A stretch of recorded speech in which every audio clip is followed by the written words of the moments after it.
శివుడు త్రిలోకాలకి అధిపతి. అతనిని ఆదిదేవుడు అని కూడా అంటారు. ఎందుకంటే పరమేశ్వరుడికి ప్రపంచంలో ఉన్న ఏ శక్తి కూడా ఎదిరించలేదు. ఇంతకీ మహాశివుడి పుట్టుక ఎలా జరిగిందని మీరు ఎప్పుడైనా ఆలోచించారా? శివుని తల్లిదండ్రులు ఎవరు అని ఇలాంటివి ఎన్నో ప్రశ్నలు ఈ వీడియోలో ఇప్పుడు మనం తెలుసుకుందాం. ఈ వీడియోని ఎక్కడ స్క్రిప్ట్ చేయకుండా పూర్తిగా చూడండి, ఎందుకంటే మీరు స్క్రిప్ట్ చేస్తే ముఖ్యమైన విషయాలు తెలుసుకోలేరు. శివపురాణంలో శివుని జన్మకు సంబంధించి ఒక కథ గురించి తెలుసుకుందాం. శివపురాణం ప్రకారం భగవంతుడైన శివుణ్ణి స్వయంభూ అంటారు. అంటే దాని అర్థం శివుని యొక్క జన్మ అనేది స్వయంగా జరిగింది. పరమేశ్వరుడికి తల్లిదండ్రులు లేరని మనం అర్థం చేసుకోవాలి. అందుకే ఆయన పంచభూతాలన్నీ నియంత్రణ చేయగలరని మనం గ్రహించాలి. దీని వలన పరమేశ్వరుడికి మృత్యు భయం కూడా లేదు. స్వయంభు కాబట్టి ఆయనకు చావు అనేది లేదు. ఇప్పుడు విష్ణు పురాణంలో చెప్పబడిన పరమేశ్వరుడి జన్మకు సంబంధించిన ఇంకో కథ గురించి చెప్పుకుందాం. విష్ణు పురాణం ప్రకారం విష్ణు నుదుటి నుంచి తేజస్సు కారణంగా శివుడు జన్మించారు. విష్ణు నాభి నుంచి బ్రహ్మ జన్మించారు. అయితే శ్రీ మహావిష్ణువు గురించి శివపురాణంలో కూడా ప్రస్తావించారు. శివుడు ధ్యానం చేస్తున్నప్పుడు రుద్రాక్ష మాల నుండి ఒక రుద్రాక్ష నుంచి విష్ణుమూర్తి జన్మించారు.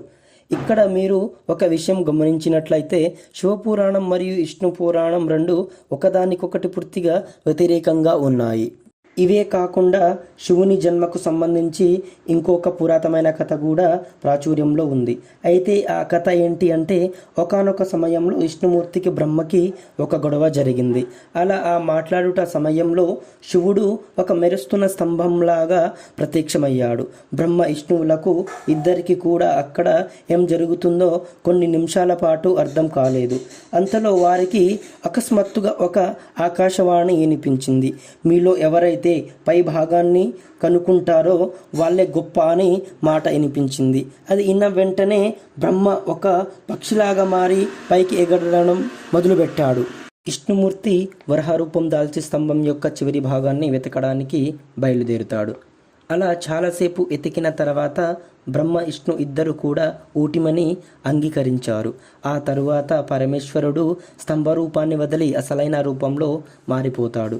అది చూసిన బ్రహ్మ విష్ణువుల ఇద్దరికీ ఈ విశ్వంలో అత్యంత శక్తివంతుడు శంకరుడని వాళ్ళకి అర్థమైంది. శివుడు మించిన శక్తి ఏది లేదని నమ్మారు. ఆ కథ ద్వారా పరమేశ్వరుడికి అంతం లేదని అర్థమవుతుంది. అందుకే శివుణ్ణి స్వయంభూ అంటారు. అంటే మన పరమేశ్వరుడికి అంతం అనేది లేదు, ఎందుకంటే శివుడు అమరుడు. శంకరుడికి సంబంధించిన ఒక ప్రసిద్ధ విషయం గురించి కూడా ఇప్పుడు మనం మాట్లాడుకుందాం. బ్రహ్మ శివుడికి తండ్రి అవుతాడని చాలామంది చెబుతుంటారు. ఈ విషయాన్ని సమర్థించే ఒక కథ ప్రజల్లో బాగా ప్రసిద్ధి చెందింది. ఒకవేళ ఈ కథ నిజమైతే అసలు ఏ విధంగా శివుడు బ్రహ్మకి పుత్రుడు అవుతాడని ఈ ప్రశ్నకి సంబంధించి విష్ణు పురాణంలో ఒక కథ కూడా ఉంది.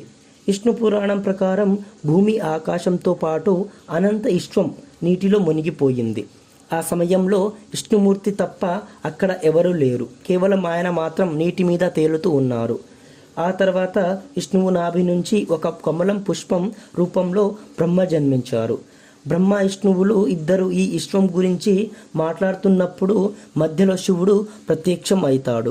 ఆ సమయంలో పరధ్యానంగా ఉన్న బ్రహ్మ శివుని గుర్తుపట్టలేదు.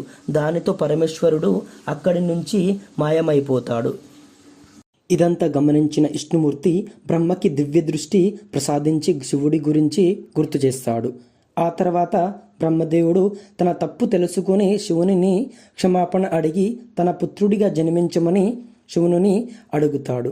అప్పుడు శివుడు బ్రహ్మ ప్రార్థనని అంగీకరించి ఆయన కోరినట్టే వరాన్ని అనుకరించాడు.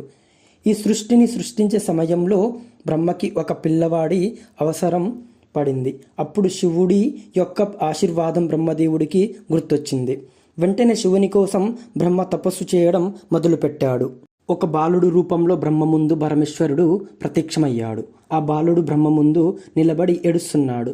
అప్పుడు బ్రహ్మ ఆ బాలుడిని ఎందుకు ఏడుస్తున్నావని అడిగాడు. ఆ బాలుడు నాకు ఎలాంటి పేరు కూడా లేదని సమాధానం చెప్పాడంట. అప్పుడు బ్రహ్మదేవుడు ఆ బాలుడికి రుద్ర అని పేరు పెట్టాడు. ఆ పేరుకి అర్థం ఏడుస్తున్నవాడని. ఆ పేరు పెట్టినా కూడా ఆ బాలుడు ఏడుపు ఆపలేదు. దాంతో బ్రహ్మ ఇంకొక పేరు పెట్టాడు. ఆ పేరు కూడా బాలుడికి నచ్చలేదు. ఏడుస్తున్న పిల్లాడి ఏడుపును ఆపడానికి బ్రహ్మదేవుడు 108 పేర్లు పెట్టాడు. రుద్ర, ఈశ్వరుడు, మహాదేవుడు లాంటి 108 పేర్లు పెట్టాడు. శివపురాణం ప్రకారం ఈ పేర్లు అన్నీ కూడా భూమి మీద రాయడం జరిగింది.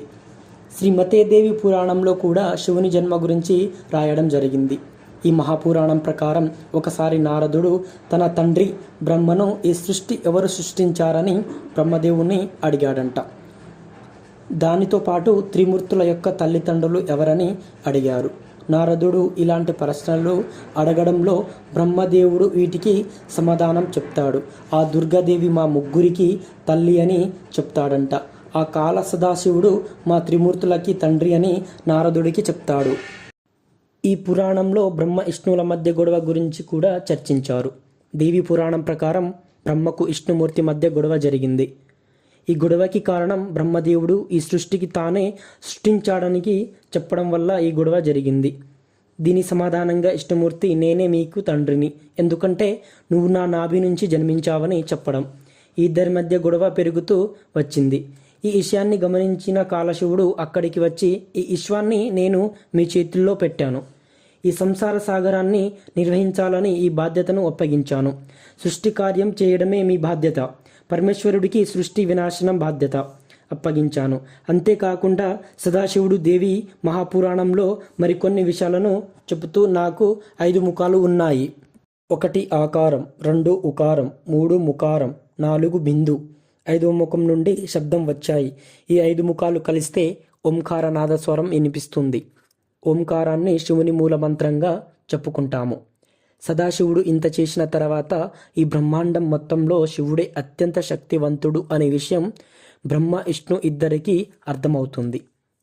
ఓకేనా ఫ్రెండ్స్, మీరు ఈ వీడియోలో శివుని జన్మ ఎలా జరిగిందో తెలుసుకున్నారని ఆశిస్తున్నాను. ఒకవేళ ఈ వీడియో మీకు నచ్చినట్లయితే వీడియోకి లైక్ చేసి మా యొక్క ఛానల్ని సబ్స్క్రైబ్ చేసి బెల్ ఐకాన్ను యాక్టివ్ చేసుకోండి. ఈ వీడియో చివరి వరకు చూసినందుకు ధన్యవాదాలు. Thank you.